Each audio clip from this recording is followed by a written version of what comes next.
Before we dive into the latest on the recruiting side for the Ohio State Buckeyes, I do want to show Denny Hamlin some love. If you didn't see it, if you're not a big NASCAR guy, I get it, or girl. Denny Hamlin wins at Michigan International Speedway. His celebration, he busts out the OHIO to troll the fans that, of course, are all Michigan fans. So I loved it from Hamlin. Let's do the exact same thing. Spam OH in the comment section of today's show. Maybe respond IO to some of the OHs you see as well. Flood the comment section for me right now.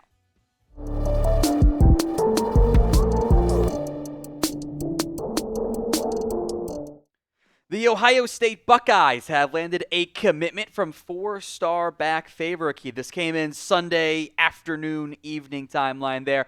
Buckeyes had long been after him, and they were able to pick up the commitment. Another one for a pretty strong so far 2026 recruiting class.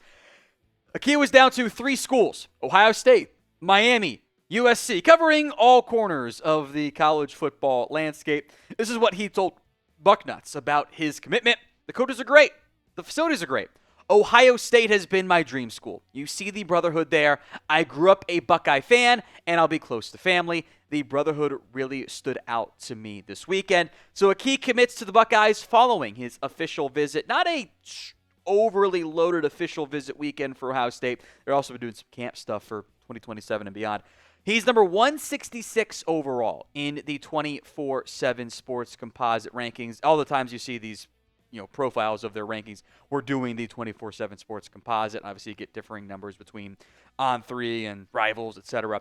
Out of Delaware, Ohio, so Rutherford B. Hayes High School. Number 14th ranked back. He is the number 8 player in the state of Ohio.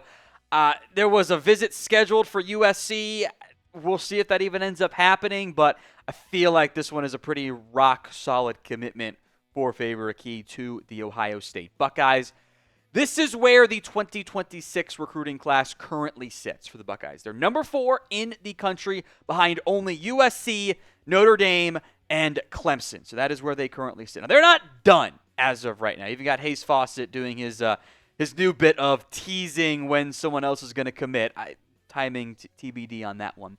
But how many more commits does Ohio State get in the month of June? It's going to be at least one, maybe 2, 3, 4.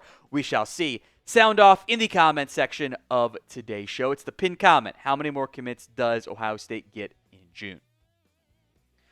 Let's talk about a potential flip, and this is Justice Fitzpatrick, which I think is an elite name, by the way. He recently committed to Georgia. However, he is still set to visit with Ohio State. That is not being taken off the schedule as of filming, was confirmed with On3. That means the Buckeyes still have a chance to flip him. Maybe it's not likely, but it is at least possible. And if you're thinking, well, defensive back, Fitzpatrick, yes, this is indeed Minkah Fitzpatrick's younger brother.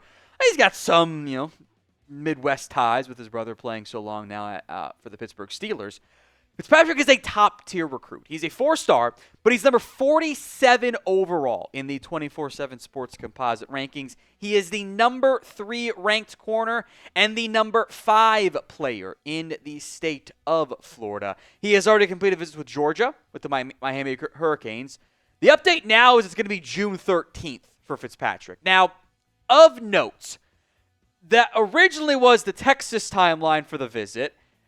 I don't think he's going to take them on the same day. So Texas is getting rescheduled. There was erroneous reporting, I think it was from Hayes Fawcett, on the June 13th. They're going to delay Texas's. He's not going to go. I'm not sure where Texas's falls, but that was on the schedule with the Buckeyes previously on June 20. So maybe they're just flipping, but I do want to just make note of that. Also of note, Fitzpatrick does not have a visit scheduled as of now, and seems like he'll take one, with his brother's alma mater. That, of course, is Alabama. Now, again, there's the Kirby Smart connection at Georgia with Fitzpatrick. That's a pretty obvious tie. There's no more Nick Saban. Kind of feel like he wants to kind of forge his own path and not just always be known as Minkah's little brother. Going to a new school makes that a lot easier to do, but I do want to make note of that as well. The Ohio State Championship hat is on sale. It is available on Fanatics, chatsports.com/OSU hat. It is a perfect Father's Day gift if you don't know what to get your dad or father-in-law or whatever male in your life gets a Father's Day gift. Chatsports.com/OSU hat. Link will be in the comments section and the description of today's show. Chatsports.com/OSU hat. Sticking with our defensive back conversation, and maybe a direct response to Fitzpatrick committing to Georgia, by the way, Danny Odom is going to visit the Buckeyes as well this upcoming weekend. This is a change in Odom's plans, which always raises off alarm bells in a positive sense this time around. Florida was set to get the visit from Odom this upcoming week. Now it is Ohio State, and that is noteworthy because Florida was on Odom's original top 8 schools. Ohio State was not. So again, change here. Nebraska, Oklahoma, Georgia, Miami, Clemson, Syracuse, Penn State, and Florida were on his, I think it was May, original top 8. Now the Buckeyes are getting involved, and they're jumping in here and essentially replacing Florida in theory. He's taken visits to Clemson, to Oklahoma, who's been pretty heavily involved as well there. Auburn is going to get a visit on June 10th. Ohio State getting one after that. Nebraska, there's no more limits of just 5. I would not be surprised if more visits ended up coming along. But you see that visit list, and you go, he's only number 450 on the 24/7 Sports Composite rankings. Would anyone be surprised if, given the fact that it's a lot of top-tier Power 5 programs after Danny Odom, if those numbers get bumped up in a couple weeks as all the recruiting services kind of adjust their rankings and play catch-up, essentially, with what the actual decision-makers are doing in college football? I certainly would not be surprised. But Odom having one in line for Florida, changing the visit to Ohio State, does stand out as pretty noteworthy to me.